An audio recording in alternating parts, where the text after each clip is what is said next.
Hello everyone, welcome back to another video. Today on the bench is an absolutely stunning Bulova pocket watch. It has a beautiful gold and purple two-tone dial, as well as its original purple velvet clamshell case. It also has a nice gold-filled chain, which is probably original to the movement. This watch is currently not running, so let's go ahead and get started on the service.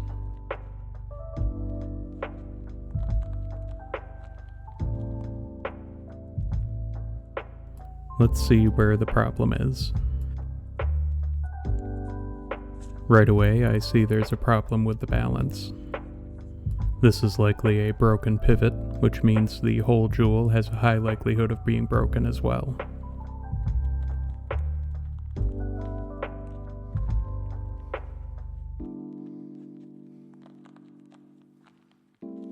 The mainspring is already unwound. Hopefully it's not broken. I'll check the keyless works now.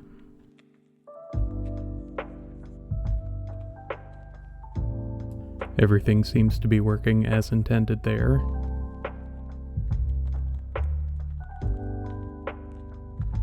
I always get a kick out of how thin these movements are. I'd estimate this is around 4 millimeters thick, including the canon pinion. This watch has a detent screw, which needs to be unscrewed in order to remove the stem and decase the movement. Here's the stem. It's in decent enough shape. At first I thought the sub-second style had fallen off, but I found another example of this watch and the sub-second style is supposed to be separated. This is the remains of the balance cap jewel. It must have taken quite an impact as the whole jewel is shattered as well. Surprisingly, it looks like the balance pivot is intact. I'll have to see if it's bent or damaged at all. I'll go ahead and remove the loose bits of jewel.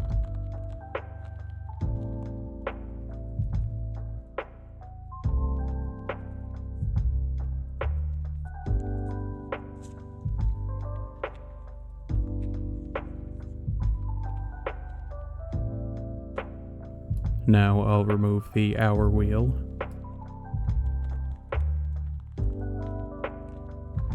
It's a little scratched, but it'll function perfectly fine.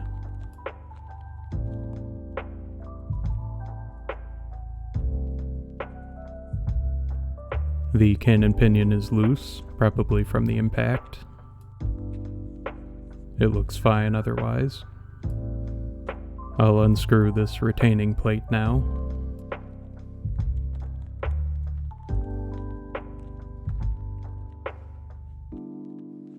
There is some light wear from the intermediate wheels, but nothing extreme.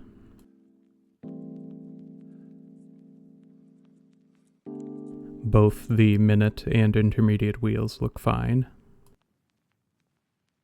This is a very interesting looking detent spring. I've never seen a rectangular shaped one before. Next up is the clutch lever spring. These are prone to flight, so I'll use a piece of pegwood to keep that from happening.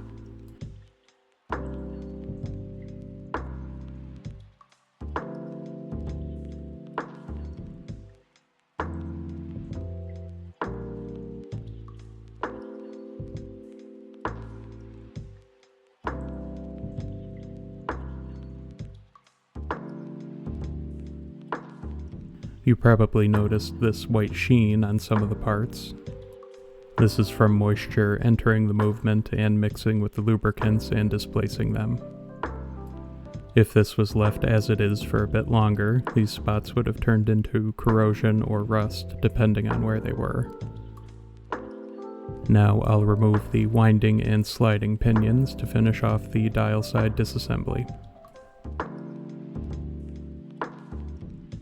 The winding pinion is in good shape, as is the sliding pinion. I'll remove the balance now.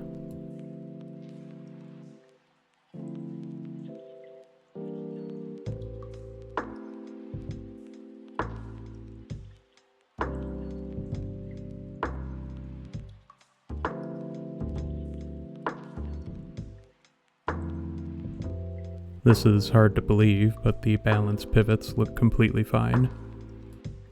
Never in all my years have I seen a completely shattered balance jewel with a perfectly fine pivot. The roller jewel and hairspring are fine as well. I'll remove the pallet fork now.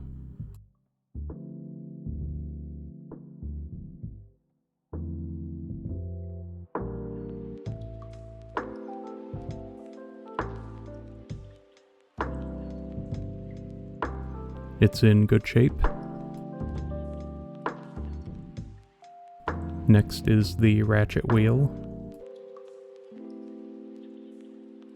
It's in decent shape.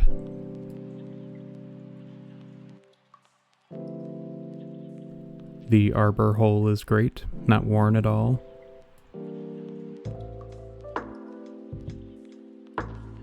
Now I'll unscrew the gear train bridges and inspect the gears and jewels.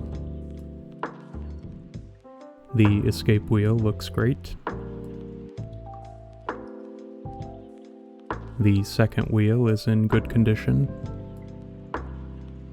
as is the fourth wheel, and the third wheel. Now I'll unscrew the barrel bridge and take a look at the mainspring. You can see more evidence of that moisture on the mainspring barrel here.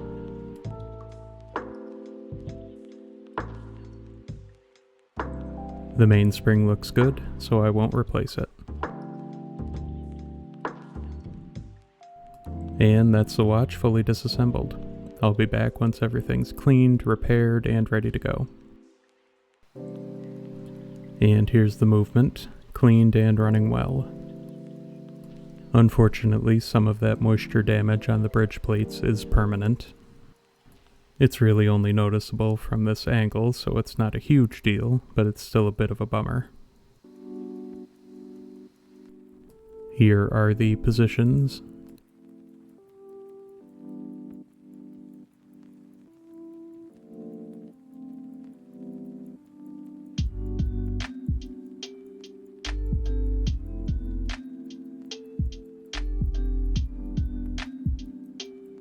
A delta under 15 is fantastic for a watch like this. And here's the watch, cased up and completed. Thank you all for watching. I hope you enjoyed the video, and I'll see you next time.